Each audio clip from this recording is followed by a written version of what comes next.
Dieu bénisse la modératrice de ce matin. C'est un travail formidable. Amen. Amen. Nous voulons parler de la part de Dieu. J'aimerais bien, avant de commencer déjà par vous saluer.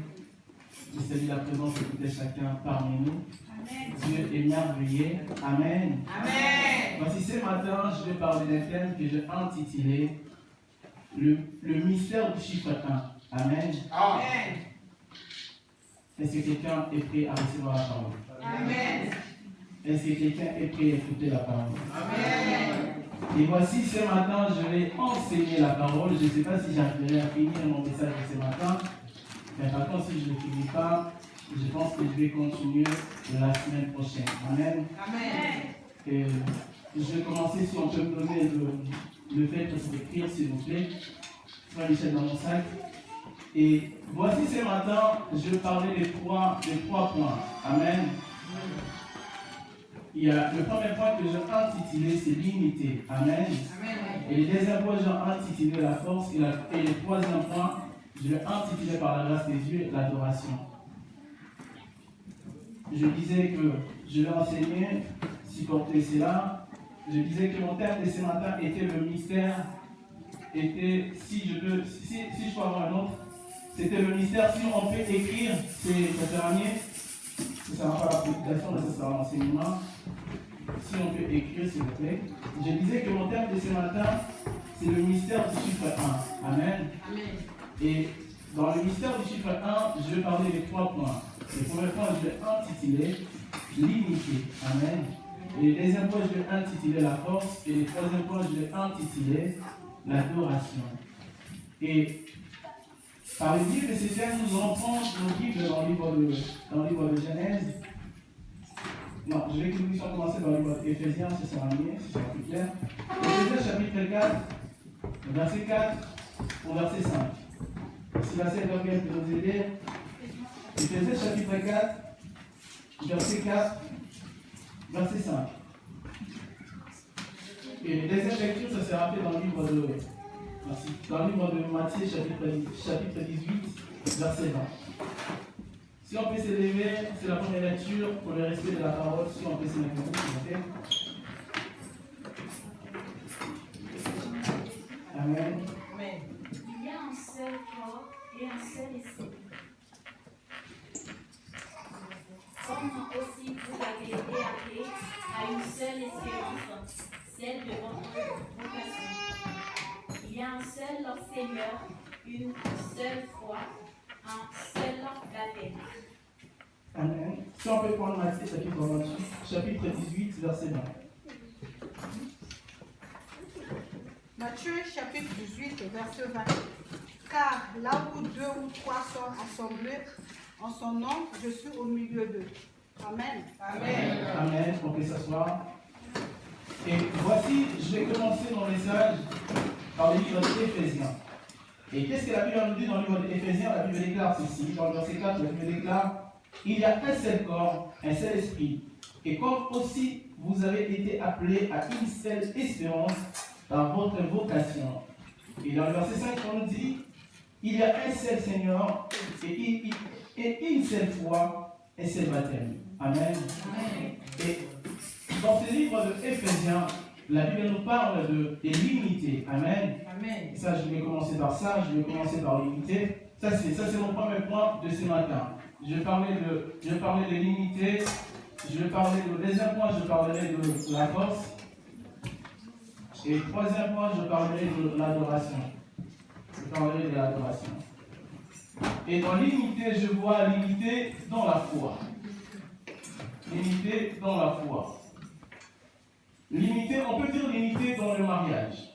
Amen. Amen. L'unité dans le mariage. Correct. La liste, elle n'est pas exhaustive. Donc ça veut dire que chacun peut rajouter au fur et à mesure. Amen. Amen. Mais par contre, si je parle de l'unité dans la foi, et je parlerai de l'unité qui doit régner dans l'église de Dieu. Amen. Amen. Je parlerai de l'unité qui doit régner dans nos familles. Je parlerai de l'unité qui doit régner au milieu des enfants de Dieu. Et on nous dit qu'on a un seul corps, on a un seul Seigneur. Et voici pourquoi, dans le livre de Matthieu chapitre 18, verset 20, La Bible déclare ceci, là où deux, trois sont ensemble en son nom, Dieu est au milieu d'eux. Et par contre, en parlant de l'unité, nous voyons le chiffre 1. Amen. C'est pour cela que je dis le mystère du chiffre 1. Nous voyons le chiffre 1. Le chiffre 1, c'est un chiffre qu'on ne peut pas diviser. Est-ce que tout le monde est d'accord avec moi? Le chiffre 1, c'est un chiffre qu'on ne peut pas diviser. Et voici pourquoi, dans le chiffre 1, et cela nous montre la présence de Dieu. On nous dit que Dieu est divisé en trois. Amen. Dieu est divisé en trois. On a le Père, le Fils et le Saint-Esprit. Ça, c'est le Père.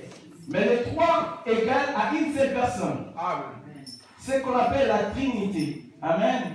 Ça, c'est ce qu'on appelle la Trinité. Ça, c'est la doctrine de tout un chrétien. Ce qu'on appelle la Trinité, c'est ça. On a le Père, le Fils et le Saint-Esprit. Et tout cela nous montre qu'il y a une seule personne. Amen. Et voici pourquoi je vais revenir à mon message. Et voici pourquoi, lorsque Jésus-Christ parlait, il disait que celui qui a vu le Père, il m'a aussi vu. Donc ça veut dire que moi et le Père, nous sommes un. Et dans l'église de Dieu, dans le christianisme, la division n'a pas de place. Dans le christianisme, la division n'existe pas. Parce que Dieu lui-même, il se sépare en trois, mais en réalité, c'est une seule personne. Amen. Je ne sais pas si je me fais comprendre. Amen. On nous dit que le Père, je le fais comme ça moi, PFS, le Père, le Fils et le Saint-Esprit. Lorsque Dieu créait le monde, on nous dit au commencement dans le livre, je retourne dans le livre de Genèse, on nous dit au commencement était la parole. Ça c'est dans le livre de Jean, la parole était avec Dieu et la parole était Dieu. Mais dans le livre de Genèse, on nous dit, Dieu, il y a un moment, Dieu disait, créons l'homme à notre image. Et Dieu, il y a un moment, il dit, Dieu crée l'homme à son image. Et pourquoi, lorsqu'il s'agit de parler de nous, Dieu parle de nous. Lorsqu'il s'agit de parler de lui, il parle de lui. Pourquoi? Parce qu'il y a une confusion. Les gens peuvent confondre cela. Mais cela revient à une seule personne. Que bien-aimé de Dieu, que cela ne vous trouble point. Le premier jour où j'ai lu la parole de Dieu, je pense que cela m'a troublé un tout petit peu. Je me suis dit, mais pourquoi il y a un moment, il parle de nous, créons l'homme à notre image. Mais il y a un moment, il parle de lui-même. On nous dit, Dieu crée l'homme à son image. Et Dieu fait ça, en fait, Dieu a fait l'homme à son image. On peut dire qu'il y a une contradiction, mais ce n'est pas une contradiction. Parce qu'en réalité, si tu as le Saint-Esprit, tu as le Père. En réalité, si tu as le Fils, tu as le Père. Si tu as le Père, tu as Jésus-Christ. En réalité, les gens confondent cela. Les gens appellent Jésus-Christ prophète. Parce que les gens ne reconnaissent pas la Trinité. Or que dans le christianisme, celui qui a vu le Père, il a vu le Fils. Celui qui a vu le Fils, il a vu le Saint-Esprit. Et voici pourquoi un jour il dit dans sa parole, il dit, voici moi je vais partir, mais je vais revenir encore, mais dans une autre forme. Il dit, je m'en vais, mais je ne vous laisserai pas orphelin. Pourquoi? Parce que moi je suis le Père, le Saint-Esprit aussi est le Père. Je ne sais pas si je peux comprendre. Je vais essayer de faire un effort de ne pas. Je n'ai pas monté. Correct. Mon chef qui me suit en train qui me dit à chaque fois, mais toi tu cries beaucoup. J'ai dit, deux fois c'est l'onction qui fait ça. Amen, c'est pas volontaire. Et voici pourquoi. Celui qui a vu le Père, il a vu le Fils. Celui qui a vu le Fils, il a vu le Père. Est-ce que c'est compliqué pour nous? Non. On nous dit 1 plus 1 égale à 3. Est-ce que c'est bien ça? Les gens qui maîtrisent la doctrine. Est-ce que c'est bien ça? Wow. Bon, dans le mariage, 1 plus 1. Ça va savoir si réellement il y a limité dans le mariage ici.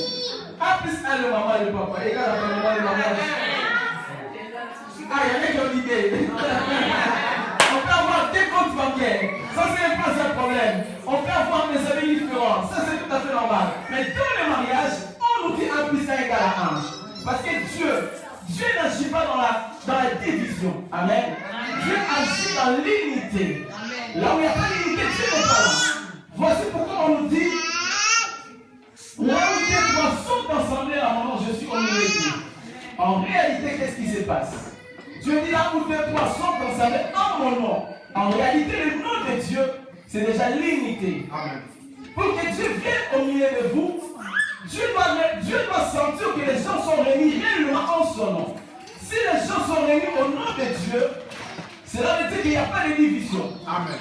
Est-ce que je me fais comprendre? Amen. Si en réalité les gens sont réunis au nom de Dieu, peut-être que nous sommes venus ici, nous sommes réunis au nom de Dieu. Est-ce qu'il y a des divisions parmi nous? Est-ce qu'il y a des divisions parmi nous? Non. S'il y a des divisions parmi nous, Dieu n'est pas. Il n'est pas là. Parce que ce qui compte pour Dieu, ce n'est pas les chiffres, ce n'est pas le nombre. Amen. Ce qui compte pour Dieu, c'est les chiffres 1. Amen. C'est l'unité. Le gens peuvent, je vais faire un petit tableau. Le gens peuvent, je ne sais pas ça nous donnera combien la totalité, mais moi, à chaque fois, je trouve 1. Parce que les gens, ils sont unis. Et la Bible déclare qu'ils étaient 120 dans la chambre haute. Dans la vie des Jérusalem, ils étaient 120. Mais lorsque le Saint-Esprit est descendu, il a trouvé qu'une seule personne. Amen. Je vais essayer un peu d'être. Amen. Je sais que c'est un peu compliqué parce que ça m'a amené dans les schémas. Je sais que c'est un peu compliqué. Mais je voulais ramener le peuple de Dieu en disant ceci. Là où 2-3 sont concernés en mon nom. Après, il rajoute que je suis au milieu d'eux. Mais il commence par mon nom. Et voici pourquoi, lorsqu'il dit 2 ou 3, il ne parle pas de la nationalité. Amen. Correct. Il ne parle pas des origines. Il dit seulement lorsque 2 ou 3. Et cela nous montre que lorsqu'il y a un accord entre les hommes, Dieu est parmi eux. Amen. Il y a un verset de la Bible qui dit, je le trouverai plus tard, qui dit, si 2 personnes sur terre s'accordent de demander quelque chose à Dieu, la chose leur sera accordée. Si 2 personnes s'accordent sur terre, Dieu ne veut pas dire 100 ou 50 ou 100 000. Non. Dieu donne l'exemple de 2. Pourquoi? Parce que dans les 2 personnes, il n'y a pas forcément la concordance. Mais si les gens arrivent à se concorder, si les gens arrivent à mettre leurs égos de côté, si les gens arrivent à se concentrer pour chercher quelque chose pour un intérêt quelconque, Dieu descend et Dieu les exauce. Et voici pourquoi, dans le mariage, bien-aimé de Dieu, si 2 personnes s'accordent, et qu'est-ce que je définis par l'accord? Je dis que l'accord était, je vais essayer de trouver cela. Je dis que l'accord, j'essaie de trouver la définition. Et oui, je dis que l'accord c'est être d'accord, avoir la même opinion, la même intention. Dès que nous venons ici à l'église, nous devons être animés d'un même sentiment. C'est le sentiment d'amour. Amen. Amen. Bien-aimé de Dieu, aucune église, si cette église, celle-là, est divisée, Dieu ne peut pas agir. Amen. Amen. Amen. Aucune famille divisée, Dieu agit. C'est faux. Aucun mariage divisé, Dieu agit. Ça, c'est faux. Si Dieu agit dans la division, il n'est plus Dieu. Dieu agit dans l'unité.